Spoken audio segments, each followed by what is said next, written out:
আর এই মুহূর্তে বড় খবর দেব, আজ তৃণমূলের নির্বাচনী ইস্তেহার প্রকাশ হতে চলেছে কালীঘাটে। মুখ্যমন্ত্রী মমতা বন্দ্যোপাধ্যায়ের বাড়ি থেকে ইস্তেহার।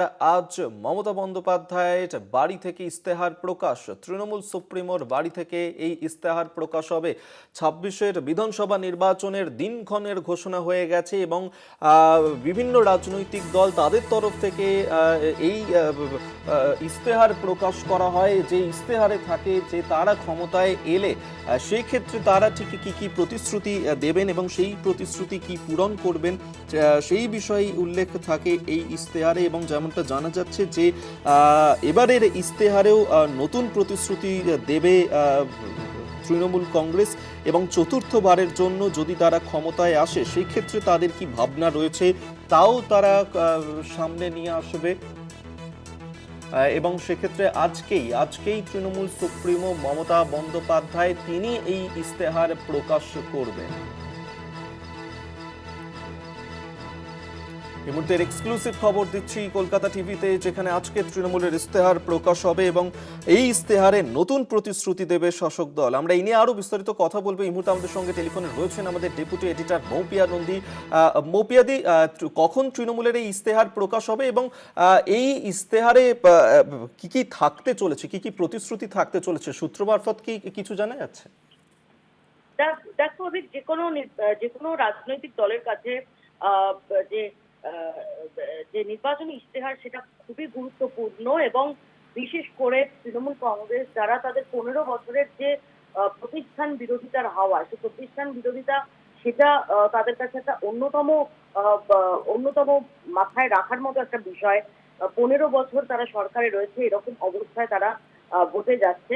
সেখানে দাঁড়িয়ে যে এবারে নির্বাচনী ইশতেহার সেটা ডেফিনেটলি তৃণমূল কংগ্রেসের কাছে অত্যন্ত ক্রুশিয়াল। আমরা যেটা জানতে পারছি যে বিকেল 4:30 নাগাদ কালীঘাটে মুখ্যমন্ত্রী মমতা বন্দ্যোপাধ্যায়ের বাসভবন থেকে এই ইশতেহার সেটা আনুষ্ঠানিকভাবে প্রকাশ হবে। আমরা সূত্র মারফত এখনো যে খবরগুলো পাচ্ছি যে এই ইশতেহারে মূলত গত 15 বছরের যে উন্নয়নমূলক যে কাজকর্মের খতিয়ান তার উপর জোর দেওয়া হবে, যেগুলো বিভিন্ন ক্ষেত্রে যে উন্নয়নের খতিয়ান তার উপর জোর দেওয়া হবে। এর পাশাপাশি নারী সুরক্ষার উপর আলাদাভাবে জোর দেওয়া হবে বলে আমরা জানতে পারছি, যেটা অত্যন্ত তাৎপর্যপূর্ণ অভিক। কারণ আমরা জানি যে সাম্প্রতিক অতীতে একাধিকবার যেমন নারী সুরক্ষা একাধিক ঘটনা সেটা নিয়ে, যেমন নারী সুরক্ষা নিয়ে বিরোধীরা প্রশ্ন তুলেছে। আবার দেখেছি কলকাতার সেফেস্ট সিটি হওয়ার শিরোপা সেটাও পেয়েছে। এবং তোমার জানা আছে যে আর্থিকর নিয়ে ঝড় উঠেছিল গোটা রাজ্য জুড়ে। এখনো পর্যন্ত যে জল্পনা চলছে যে আর্থিকরের নির্যাতিতার মা তিনি পানিহাটিতে প্রার্থী হতে পারেন বিজেপির তরফ থেকে, এরকম একটা প্রেক্ষাপটে দাঁড়িয়ে কিন্তু নারী সুরক্ষার উপর আলাদাভাবে ফোকাস করা হচ্ছে। এর পাশাপাশি এসসি এসটি তার উপর খুব গুরুত্ব দেওয়া হচ্ছে বলে আমরা জানতে পারছি। যুব সম্প্রদায়ের উপর, যেটা খুব ইন্টারেস্টিং, আমরা জানি যে নতুন ভোটারের সংখ্যা সেটা অত্যন্ত গুরুত্বপূর্ণ একটা ফ্যাক্টর। সেই যুব সম্প্রদায়কে তাদের কথা নির্দিষ্টভাবে ভাবনা চিন্তা করা হয়েছে এই ইশতেহারের যে ড্রাফট করা হয়েছে তাতে। শিল্পের কথা, কারণ বিরোধীদের একটা বড় অভিযোগ যে এখানে শিল্প নেই, বড় শিল্প সংস্থা এখানে আসেনি এবং এখান থেকে বহু মানুষ তারা কাজ না পেয়ে পরিযায়ী হয়ে চলে যান। এই অভিযোগে বারবার শাসক দলকে বিদ্ধ করে বিরোধীরা। সেই জায়গায় দাঁড়িয়ে ইন্ডাস্ট্রি এবং যে কর্মসংস্থান, শিল্প এবং কর্মসংস্থানের উপর আলাদাভাবে জোর দেওয়া থাকবে বলে আমরা জানতে পারছি। এবং স্বাস্থ্যক্ষেত্রে নির্দিষ্টভাবে কিছু চমক রয়েছে বলে সূত্রের খবর।